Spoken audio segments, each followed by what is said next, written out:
the data shows us that actually there has been an incredible disproportionality in terms of how so-called Muslim terrorism is being shown, promoted, and covered.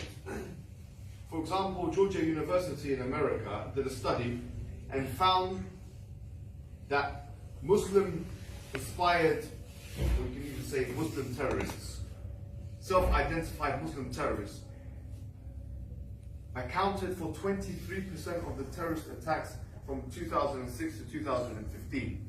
Despite this, the press coverage was 327% more than the most perpetrating group, which were white nationalists, the same kind of people that this man was a part of. This kind of disproportionality is actually quite disturbing and should raise eyebrows not only to the Muslim community but to all of the other communities surrounding them.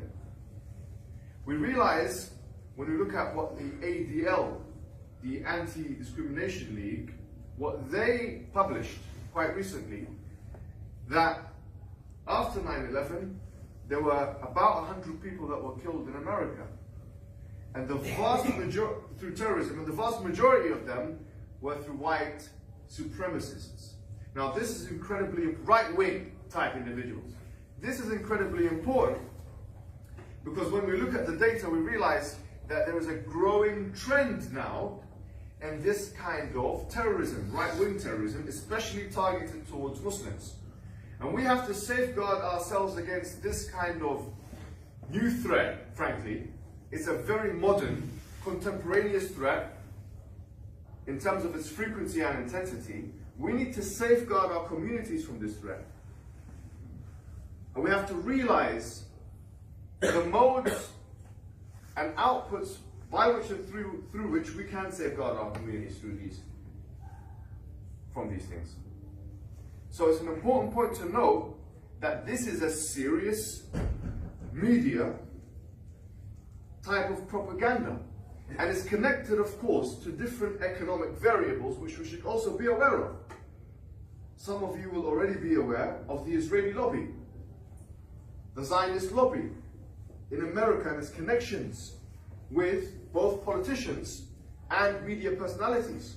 It's in their interest, frankly, to have Muslims depicted as the antagonist, because if a Muslim is depicted as an antagonist, it's a springboard for changing or swaying public opinion, especially in cases of foreign policy intervention.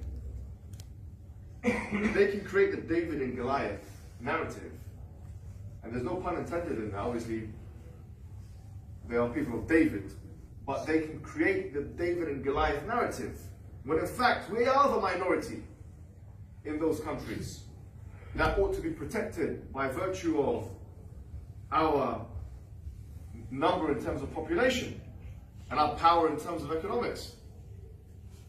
So we ought to be aware of that narrative. It's a very potent media narrative which has been forged by different economic stakeholders who have come together almost in collusionary format to demonize Muslims in this way. That's point one. Point two is how this is connected to, number one, the status of Muslim minorities in the West, and number two, the status of Muslim majorities in the East. Number one, in terms of the status of Muslim minorities in the West, that means to say that things like employment, things like education, things like basic provision, welfare, immigration, very important key areas for Muslims, become less available to us. Point number two, as we've already kind of alluded to, in terms of the Muslim majorities, then there's a foreign policy impetus. Now the question is, and this is where I'll end inshallah, because we'd like to keep it short and sweet here, so as what do we do and how do we fight back, if you like? Well, we should put as a disclaimer that the fight back should be an intellectual one.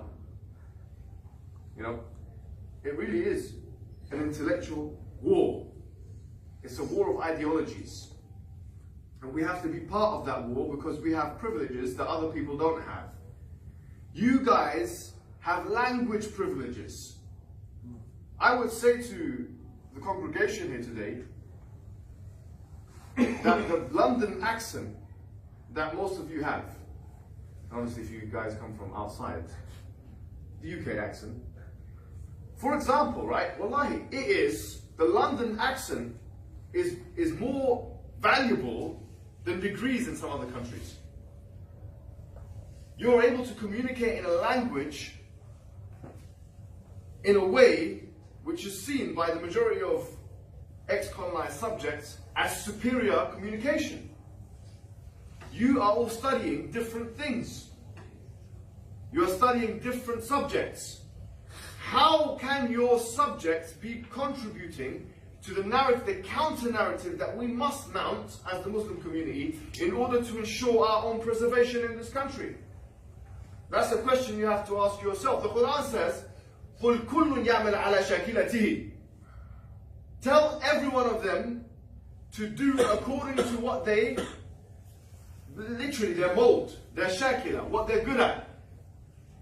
You have to ask yourself the question, what are you good at? And then you have to ask yourself the secondary question, how can I use what I'm good at to contribute to a knowledge production which will counter this kind of onslaught against our people in this country? Look what the Jews have been able to do. Look what the black community has been able to do. They have been able to mobilize, but that was as a result of tragic events that happened in their history. Slavery and the Holocaust being two prominent examples. Now we don't need to wait for the Holocaust to happen to us. And we don't need to be enslaved. Because it's not going to be a legal enslavement, it's going to be an economic one. As we know, capitalism and slavery are two sides of the same coin. Don't wait for these things to happen. We have to start mounting our intellectual counterattack from now. You have to ask yourself, how are you going to contribute? And then you need to think of an output that is contributing to that discourse. It can be an economic output. You can give money to some cause. It can be a knowledge output. You can produce academic articles. It can be a charity output. You can start your own charity that helps Muslims in this country or abroad. It can be a media output, which is an incredibly important one. In fact, probably one of the most important ones. Because how else are people going to know what we think? Or our arguments? How else can we protect ourselves?